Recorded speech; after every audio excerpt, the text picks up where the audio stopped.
d'action sociale. Mais je n'ai pas voulu l'exil. Je n'ai pas voulu m'asile, demander de l'asile, parce que je voulais affronter ces réalités pour prouver mon innocence. Je suis là, prêt à payer le prix d'une lutte, d'un combat, d'une génération et d'un peuple et d'un conflit.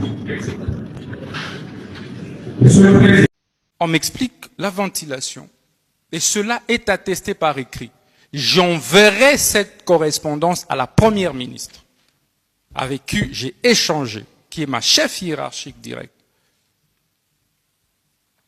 Et à la suite de cela, je vais présenter cette situation à la haute hiérarchie du pays. Après cette présentation en disant que j'ai trouvé 8 millions dans ce compte, mais au niveau des Frivao, voici la situation. Mais dans ce compte-là de 8 millions, au regard de la ventilation, il y a un relique, il y a un manquant de plus ou moins 16 millions de dollars, dont je n'ai pas vu les traces. Et pendant ce temps, le ministère public était ministère public. Et, Monsieur le Président, je l'ai saisi, j'ai saisi le ministère public. Pour que on éclaircisse comment ce fonds avait été géré avant. Pourquoi? Parce que je veux trouver qu'une partie aurait servi à payer la SNEL. C'est 9 millions qui auraient servi à payer la SNEL. Et les preuves sont là. Je suis en train de répondre à la question magique du ministère public, Monsieur le Président. 9 millions. OK. Et le reste d'argent a servi à quoi? Pourquoi on a payé à la SNEL 9 millions sur cette rubrique des dommages environnementaux? Parce que il y avait un problème d'électrification de la ville d'Ekisangani. Ça devient intéressant. On pose la question, comment j'utilise alors le 8 millions? Il dit non, c'est à définir selon les priorités.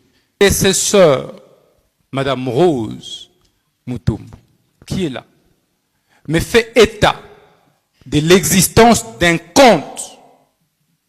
Et ce compte-là, du ministère de la Justice. Mais ce compte qui n'a jamais été créé par le ministre d'État, Constant Mutamba. Il lui indique qu'il y a ce compte à l'Arobank, dans lequel sont logés 8 millions de dollars. Intéressant. Mais d'où proviennent ces 8 millions de dollars?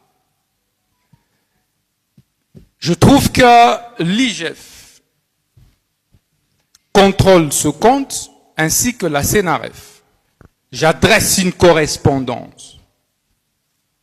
De quoi s'agit-il?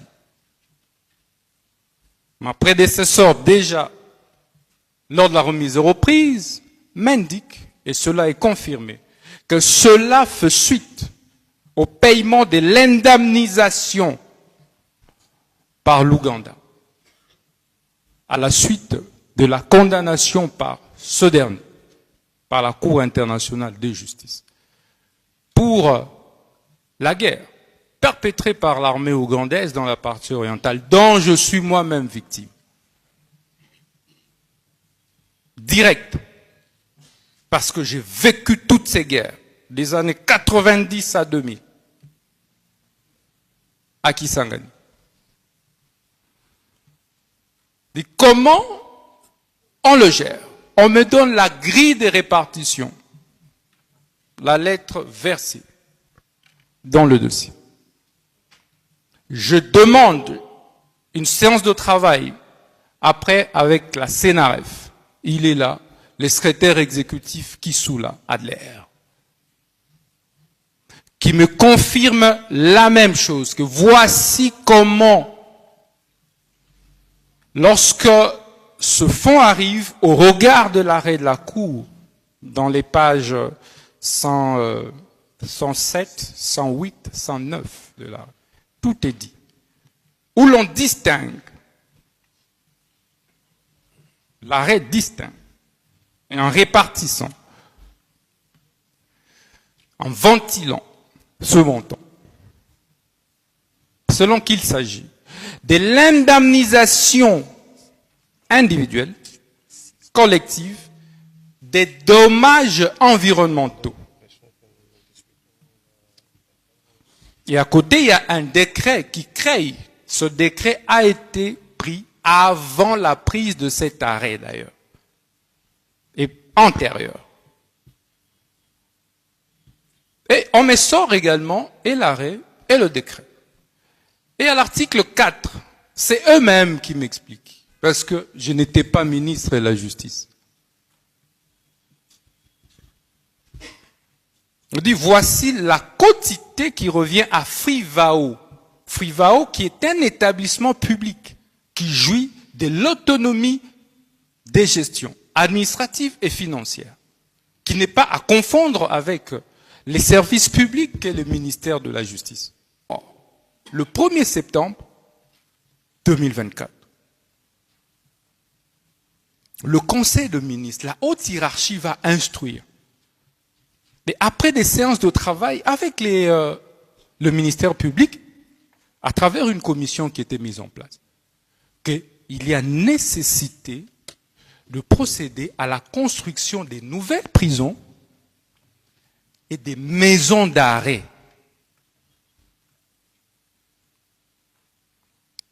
En tant que garde-sceau, lorsque le chef de l'État, lorsque la première ministre, mes chefs, ma hiérarchie, m'instruit, mais ça vaut loi, mais ça s'exécute.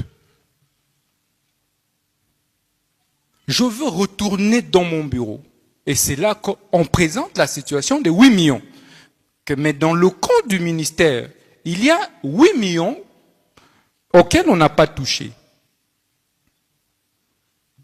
Je préfère, plutôt que de dilapider ces 8 millions, que ça serve à la construction d'une prison ou d'une grande maison d'arrêt, selon vos instructions, en plein conseil des ministres. Il sera décidé, parce que moi je proposais d'ériger une grande maison d'arrêt ici à Kinshasa, avec ce 8 millions au départ, pour régler d'abord rapidement cette question des surpopulations carcérales de Makala. C'est au Conseil qu'on dira non, puisque ce 8 millions viennent des activités illicites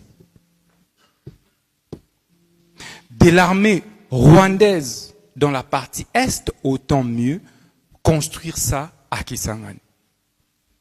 Voilà l'origine du projet. Et immédiatement, nous allons nous ruer. Je dis bien, c'est instruction.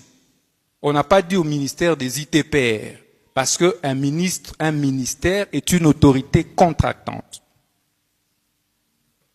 Je voudrais vraiment rappeler ça, aussi bien pour les marchés des travaux, des fournitures que des services.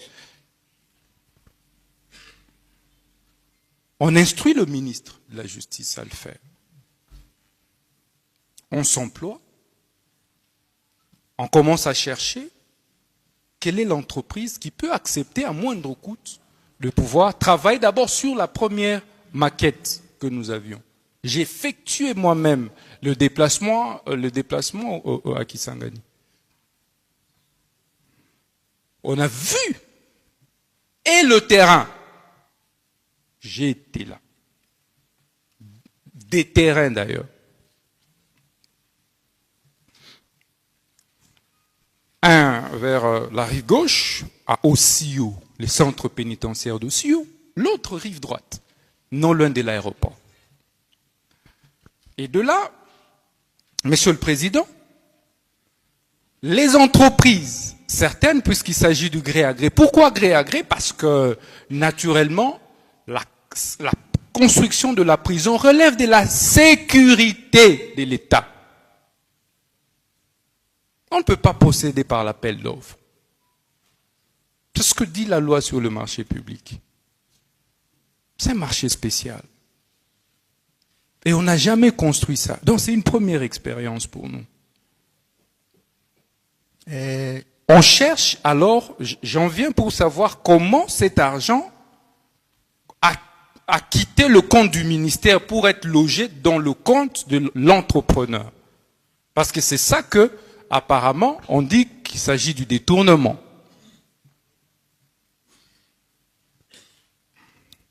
Monsieur le Président,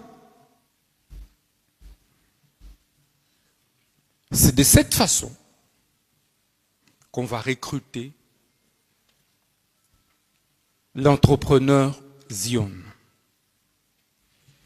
Et c'est de cette façon, puisque pendant ce temps, l'Ouganda paye la 3e annuité. La première, la 2e annuité, je n'étais pas ministre. Donc c'est la 3e annuité qui me trouve ministre. Et on paye. La répartition, elle est faite encore automatiquement, comme j'ai trouvé. C'est pas moi qui ai fait la répartition. Et c'est fait automatiquement encore. Ça se fait. Les 12 millions, le 8 millions, plus les 12 millions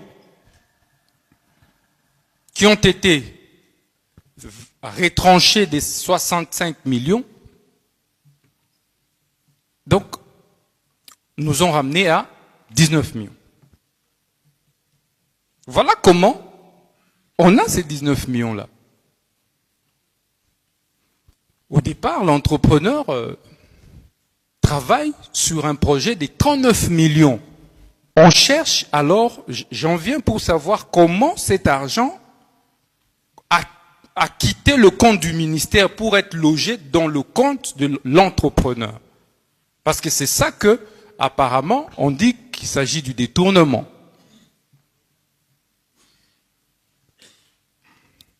Monsieur le Président, c'est de cette façon qu'on va recruter l'entrepreneur Zion. Et c'est de cette façon, puisque pendant ce temps, l'Ouganda paye la 3e annuité. La première, la 2e annuité, je n'étais pas ministre. Donc c'est la 3e annuité qui me trouve ministre. Et on paye. La répartition, elle est faite encore automatiquement, comme j'ai trouvé. C'est pas moi qui ai fait la répartition. Et c'est fait automatiquement encore. Ça se fait. Les 12 millions, le 8 millions, plus les 12 millions qui ont été retranchés des 65 millions, donc, nous ont ramené à 19 millions. Voilà comment on a ces 19 millions-là. Au départ, l'entrepreneur travaille sur un projet de 39 millions. Puisqu'il y avait urgence, les gens mouraient. Les prisonniers meurent. On dit, OK, on lance le processus de passation de marché et on obtient l'autorisation spéciale. On constitue le dossier, on transmet le dossier, transmet en tant que garde-sceau le dossier acquis de droit pour l'approbation conformément à l'article 20 du décret sur le manuel de procédure. J'ai transmis ce dossier le 1er avril. Vous verrez que le processus ici nous prend presque 6 à 7 mois. Parce que ça commence vers le mois de novembre 2024. C'est donc pas automatique. Puisqu'il n'y avait aucun intérêt personnel. on transmet le dossier à la Première ministre pour approbation. Dès lors, la loi me donne 10 jours d'observation. Et ces 10 jours servent pour l'autorité approbatrice à rejeter ou à accepter le marché. Donc j'ai attendu 10 jours. J'ai vu que l'autorité approbatrice n'a pas réagi. Et pendant ce temps, 14 jours après, voilà comment je ferai une note d'information au gouvernement que j'ai personnellement présentée au Conseil des ministres. Après les évasions de la prison de Makala, on se rend compte avec le même ministère public qu'il y a urgence à construire de nouvelles infrastructures pénitentiaires. Depuis 1960, on n'a construit aucune prison, aucune maison d'arrêt. Toutes les prisons qu'il y a ont été construites avant 1960. Et pendant ce temps, la population a décuplé. Le nombre de criminels a décuplé. Les prisonniers meurent chaque jour par étouffement. Le ministère public ne sait même plus où envoyer des prévenus.